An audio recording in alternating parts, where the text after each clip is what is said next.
Elle est immobile, pagne maghrébin. Baby Meige souhaite vous montrer comment elle peut être portée en pagne maghrébin, notamment quand la température grimpe. Voici une étoffe de tissu africain de 2 mètres en longueur. La largeur est toujours 150 cm. Je l'ai acheté à Marché Saint-Pierre à Métro Barbès pour moins de 2 € le mètre. Le tissu africain est particulièrement adapté au portage en pagne africain et maghrébin par sa souplesse, mais n'est pas le plus confortable en portage pagne parisien. Ayant placé le bord supérieur très bas sur mes hanches, je prends Baby Meige d'abord sur ma hanche et je me penche sur le côté de façon à ce qu'elle se trouve sur son ventre. Cela l'empêche de se jeter en arrière. Je gigote doucement tout en le passant de plus en plus vers mon dos, à califourchant sur mon côté. Une fois que ma main le réceptionne dans mon dos, je lève mon coude par-dessus sa tête et la cale au milieu de mon dos avec mon bras plié. Elle est soutenue par mes 2 mains sous ses fesses et mes coudes servent de barrière. Je gigote doucement pour le remonter sur mon dos. Je défais le bord supérieur du pagne et je le passe par-dessus ses pieds, un pied à la fois, parce qu'elle ne remonte pas ses genoux encore.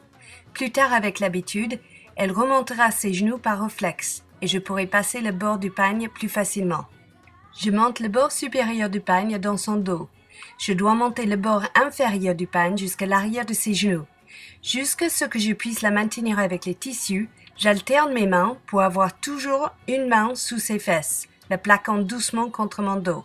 Elle n'est jamais lâchée. Une fois le bord inférieur derrière ses genoux, le bord supérieur dans son dos, je peux serrer les tissus afin de la maintenir plaquée contre mon corps sans avoir mes mains sur elle. Mes 2 mains libres, je peux commencer à rassembler les tissus, centimètre par centimètre, afin de l'envelopper sur mesure. Puisque le bord inférieur doit passer derrière ses genoux et elle sera assise sur le bord inférieur du tissu, il est important que ses genoux soient remontés. Quand je remonte ses genoux, je cale le bord inférieur sous ses cuisses. Je rassemble les tissus devant, tout en remontant ses genoux, en assurant qu'une bonne quantité de tissu remonte sous ses cuisses et qu'elle est assise sur le bord inférieur. On peut aussi rouler le bord inférieur qui sert de cale et siège. Devant, ayant serré les 2 bords, le bord supérieur sera beaucoup plus long que le bord inférieur, parce qu'il parcourt moins de distance que le bord inférieur. En serrant suffisamment pour assurer que Meige est bien enveloppée, je fais un nœud plat entre mes seins. À l'autre côté, les tissus passent sous mon bras. Du côté où les tissus passent sous mon bras, les tissus doivent passer sous mon sein aussi, afin d'éviter de l'écraser. Le nœud se trouve donc entre les seins. Meige se trouve en position physiologiquement bénéfique et enveloppée. Si elle a trop chaud, elle peut ou je peux sortir son bras du côté qui passe sous mon bras. Le portage dans le dos ne doit pas être pratiqué jusqu'à ce que le bébé tient sa tête tout seul et a suffisamment de tonicité musculaire à rester à la verticale sans s'affaisser.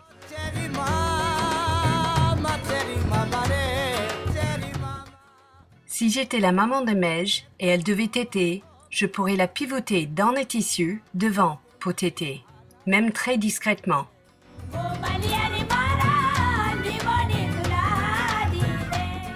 Puis pour la remettre dans le dos, sans tout défaire, la pivoter de retour.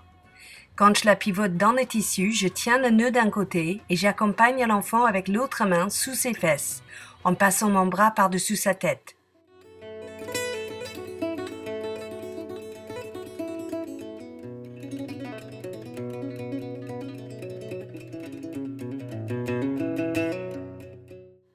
Il faut assurer que ses genoux sont remontés et que le bord inférieur est calé sous ses cuisses.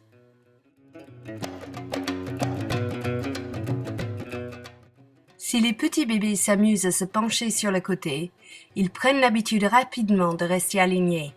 Avec l'âge et la taille, l'enfant peut regarder par-dessus l'épaule de l'adulte. Pour enlever l'enfant, la manière la plus sécurisée est de la pivoter devant et lever les tissus par-dessus sa tête.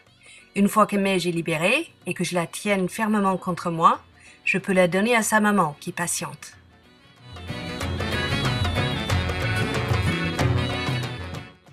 Voici maman Cindy, qui montre que même pour un premier essai, il est facile de pivoter l'enfant dans le dos.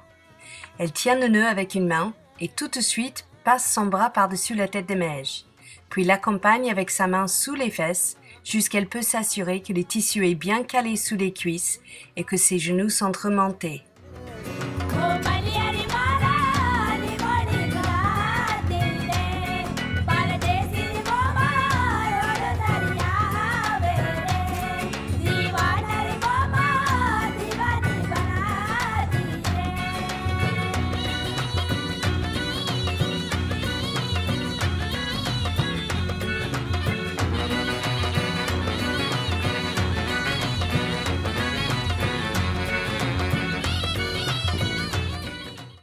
Meige préfère revenir devant, où elle sera récompensée pour son courage et contribution, et rassasiée.